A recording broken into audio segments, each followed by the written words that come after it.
way you beat a guy like that, you're not going to outbox him. If you're waiting on him and he's initiating and he's feinting you into counters and then he's countering the counter, you're going to lose that fight. You know AJ's chin's gone, right? And I'm not saying that I believe that. I don't believe that. I think getting beaten up by Daniel Dubois does not mean your chin's gone, especially when you keep getting up and you managed to rock him late in the fight and you stayed in the fight. And I think Daniel Dubois is a freak like...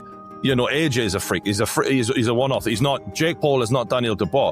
But some people are genuinely giving Jake Paul a chance. That's blowing my mind here.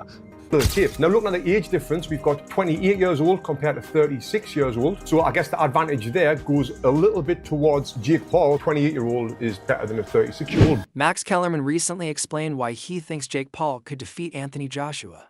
Kellerman said Joshua is clearly talented and a former heavyweight champion, but age may now be working against him. Jake Paul, meanwhile, brings youth, energy, and confidence into the ring. Kellerman believes that for Joshua to win, he must find his younger version again by staying active, aggressive, and willing to work harder. And he's feinting you into counters and then he's countering the counter. You're going to lose that fight. Joshua has to impose his size, strength, youth, go to the body. He has to be willing to take certain risks. And if he does that... Kellerman said Jake Paul really does have a chance to win, even though many people believe he is putting himself in serious danger by fighting a former heavyweight champion. He talked about Jake Paul's mindset and how it has changed over time. Jake has fought many times, faced different types of pressure, and learned how to stay calm in big moments. Kellerman believes Jake will not be nervous at all, because he has already been in the spotlight many times. He says Jake performs best when the pressure is highest. Kellerman even said Jake has a 100% chance to win, not because winning is guaranteed, but because Jake fully trusts his training, his skills, and the team around him. Some experts have also predicted a shock result, saying Joshua could lose. They believe Joshua is older now, his reactions are slower, and he no longer fights with the same explosive style he had when he... Jake has gained in the 5 years he's been in the sport. To be in your 12th or 13th fight in front of 80,000 people at AT&T Stadium in front of 125 million viewers, that's not experience you can gain normally. So he's going to go into that event very calm and very composed, and I fully believe that he does 100% think he's going to beat Anthony Joshua, yes. What about the weight? Will there be a limit for Joshua? So there's a lot of discussion around the weight. Joshua fought Usyk twice. Yeah. Both of those times, Usyk was 221 pounds. Joshua was 240 to 245. When Jake fought Mike Tyson last year, 227 pounds. I expect Jake will come in anywhere between 225 and 230. And Anthony Joshua has a weight limit of 245 pounds. There will be those, as you're aware, that will look at it and criticise this fight. There already have been, haven't there? They'll say it's a real mismatch. What would you say to them? Are we going to be watching sport at its purest? I would say it's much less of a mismatch than what you saw with AJ and Francis Ngannou, who, a massive man, but relatively no boxing experience. I would say it's much less of a mismatch than AJ's 9th or 10th fight against guys who've been knocked out 20 to 25 times. Given AJ's pedigree, Jake is built for this. Jake is built for the big moments. So do I think it's dangerous for Jake Paul? Absolutely. Do I think it's also dangerous for Anthony Joshua? 100%. I mean, we're just watching some of these punches being thrown now. Can he take something like that, Jake Paul? Alexander Usyk took it, right? I think that was a perfect 1-2 combination by Joshua, again, on a fairly stationary fighter in Francis Ngannou, who had a good performance against Tyson Fury. But I don't think Tyson Fury took it. They argue that while Joshua once dominated other heavyweights, he now fights more carefully and is easier to hit than before. These supporters also point out that Jake Paul has improved greatly. He now has more power, better fitness, and stronger boxing basics than he had a few years ago. Because of this, they believe the age difference and recent performance... Oh, for Paul, he's not going to land on Joshua, is he? Joshua's going to be far too skilled in evading whatever Jake Paul could throw at him. Because I don't believe he's an evading fighter. I think he's one of those fighters that is extremely powerful to where a fighter is simply afraid. The problem is that all of the pressure's on Joshua at the moment. So Jake Paul, if he gets knocked out in 12 seconds, he should get knocked out. The problem is as soon as Joshua starts taking damage, all of a sudden he's thinking, the world is watching me, I'm a professional fighter, and I'm getting beat off a YouTuber. all of the pressure is in Joshua, and that's a lot that can weigh on a man. Just Jake Paul can't damage him though. Like people can damage him though. He's went down. No, people in a can. World People champions. can. Yeah. No, like Alexander Usyk can, Daniel Dubois can, but these are supreme athletes.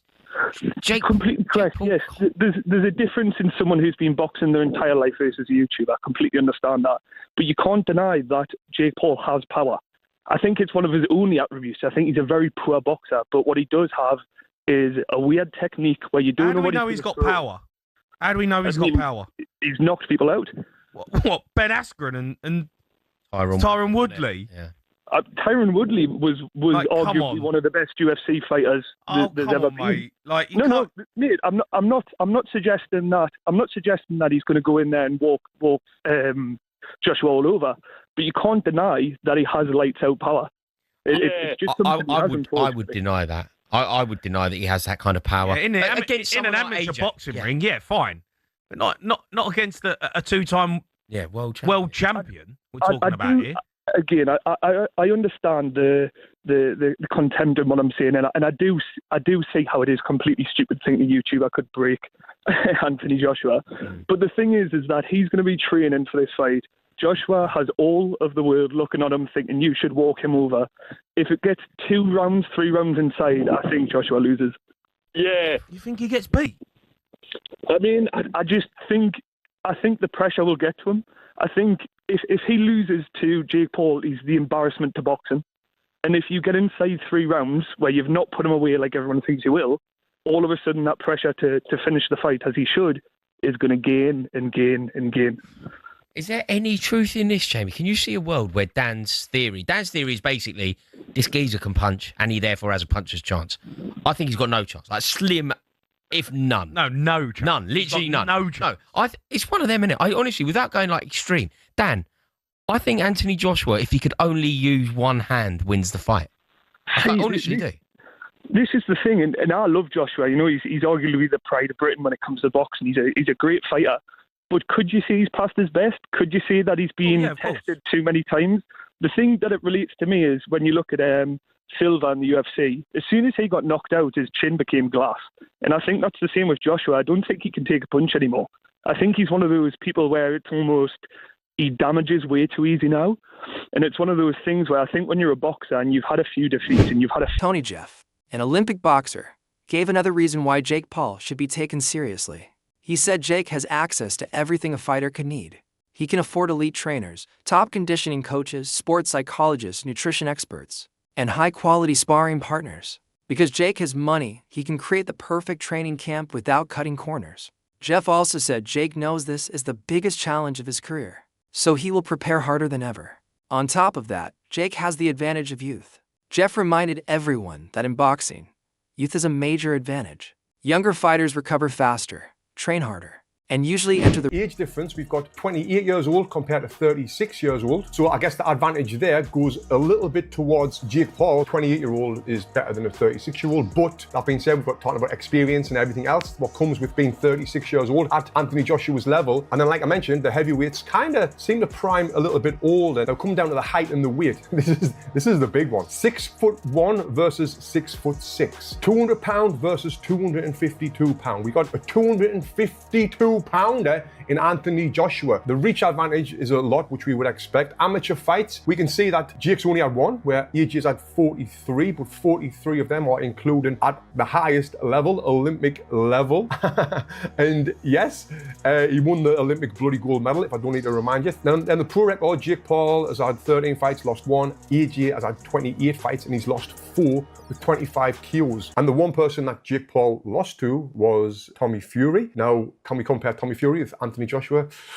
Not at all. It's like night and day. So now I'm going to talk about the rules of this fight, and I'll give you my prediction, which is going to shock a lot of people after this. So, what are the rules? The bout will take place at a heavyweight, obviously. It's going to be 8 3-minute rounds. You might think, well, that's better for Jake Paul, and I'm thinking, not really. It's better for Anthony Joshua because he's just going to go all out for them 8 3-minute rounds. And imagine that, Anthony Joshua blasting at you, 6'6", whatever he is, 250 pounds, throwing big bombs at you. Anyway, both fighters will be using 10-ounce gloves for the duration of the contest. Why have have they got that? It says both fighters will be wearing 10-ounce gloves for the duration of the contest. What do you expect? Them to take them off halfway through and switch them to 12s?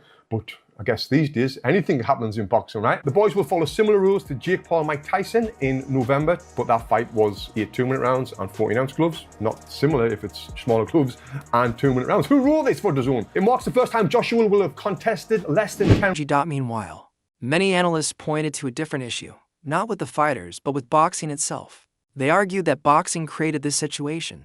Even though Joshua is a world champion and Olympic gold medalist, his biggest payday is coming from Jake Paul's offer. This shows that Jake Paul brings more attention, money, and public interest than many top contenders. Experts believe that when a crossover fight pays more than a heavyweight title fight, the sport has clearly changed. They say fighters cannot be blamed for choosing the biggest paycheck. Some people claim Joshua can no longer take punches after his knockout losses. However, analysts explain that losing to another heavyweight does not automatically mean Jake Paul will beat him. Joshua still has world-class skills, huge power, and years of experience. They believe talk of his decline is exaggerated and that Joshua can still win clearly. If he stays... And this is the real funny thing. He's giving Anthony Joshua, Jake Paul is giving Anthony Joshua, the heavyweight legend, right, in our lifetime, his career high payday. Jake Paul is a fucking A-side. Jake Paul is saying, you're going to be a 245 maximum, motherfucker. Like, Jake Paul's giving orders here. Jake Paul's first on the fucking headline. Like, that is also blowing my mind. Even Eddie Hearn said in an interview earlier this week, he's going to get more for this than he's going to get to fight Tyson Fury if the Fury fight happens. Like, and speaking of Tyson Fury, and this brings me on to you, Joey Knight. How the fuck has Tyson Fury let Jake Paul put the gloves on and get in there with Anthony Joshua before he did? How are you going to fucking look your mate in the eye? Fury probably had the offer, mate. He's not into the old circus shows. You know what I mean? He's not into that malarkey. Oh my God. He's probably fuming that his brother didn't get the fight, to be honest with you. Yeah. But listen, I don't know, man. Like, I look at this fight with Jake Paul and Anthony Joshua, and you constantly hear it. You heard it with Mayweather and McGregor, and you hear it with so many fights. Does it damage their legacy? I would like you to give me an example of a time someone's legacy has been damaged. And Fury. From an individual fight. Yeah. No, but Ngannou Fury ain't really, has it? Like, what I'm saying is, I think that having fights over a prolonged period of time, like Roy Jones Jr., that can damage your legacy. But a one-off fight where realistically you're not going to take no damage. But then Anthony Yarde gave a more aggressive reaction. He warned Joshua not to underestimate Jake Paul and said Joshua should take the fight seriously and apply pressure. Yarde believes Jake Paul is very good at building hype and attracting attention. Jake knows how to turn a fight into a global event, and that can sometimes distract opponents or make them too relaxed. Yarde said if Joshua goes into the fight too comfortably. Does it not? Absolutely. I mean, you literally go into survival mode because the size difference, you question your manhood a lot. Everything goes out the window because, like I say, the power of just a jab. And bear it in mind, when you spawn bigger guys, you must have been in the gym, Joe, you spar people below and above. So, if you're the bigger guy, you bring the power down, you take your time. And AJ was essentially taking his time. And even just flicking out that hand, flicking out that jab, the force is crazy. So I really do fear for Jake Paul. On power, that's what I mean. People have been ringing in TalkSport, these boxing experts. Bailey Peralez had one of the strongest reactions to the announcement of Jake Paul versus Anthony Joshua, and his concern was completely focused on Jake. Peralez said he could not understand why Jake would take such a huge risk against someone as dangerous as Joshua. To him, this was not just a big show or a marketing move. It was Jake stepping into a fight that could seriously put his safety at risk. Peralez focused on the obvious, but often ignored factor, size and power. Joshua is not just a heavyweight, he is a former unified world champion, known for his knockout strength. Peralez said facing someone with Joshua's power is far more dangerous than anything Jake has dealt with before. He warned that even one clean punch could change everything, and said Jake might be reckless for agreeing to such a risky fight. While he admitted Jake has confidence and has improved, Peralez's main message was caution. He stressed that this fight is about safety, not hype. and believes Jake is facing the most dangerous. If Joshua lands clean on Jake Paul's chin, he could end up in a very bad way. So I know it's all entertainment and they're going to break records and Netflix and all that kind of stuff, but we have to understand the dangers that are involved in boxing. And, you know, that's why I say people got to respect Jake Paul for doing this, because he's at risk. He's at a big risk indeed. I saw something that David Hay was saying where people were kind of worrying for Jake Paul, and David Hay was like, well, he's only going to take a lot of damage if he goes and gets beaten up for 12 rounds. He just gets knocked out in one punch. That's probably one of the best things that could happen in terms of taking the least damage possible. Yeah, David Hay is right, but also one punch can end your life as well. So you got the two sides. Yeah, he could get badly beaten up if it went 12 rounds, which can be worse. Many people in the boxing world share similar concerns, saying Jake Paul is stepping into extreme danger. They believe he could be seriously hurt by fighting a natural heavyweight with knockout power. They say Jake Paul is brave, but bravery does not change the physical reality of heavyweight boxing. According to them, one clean punch from Joshua could end the fight instantly. These experts believe Jake is facing something far more dangerous than anything he has experienced before. At the same time, some analysts believe Jake Paul's confidence could work in his favor. They say he has built his boxing career on proving people wrong and often performs best when most people doubt him.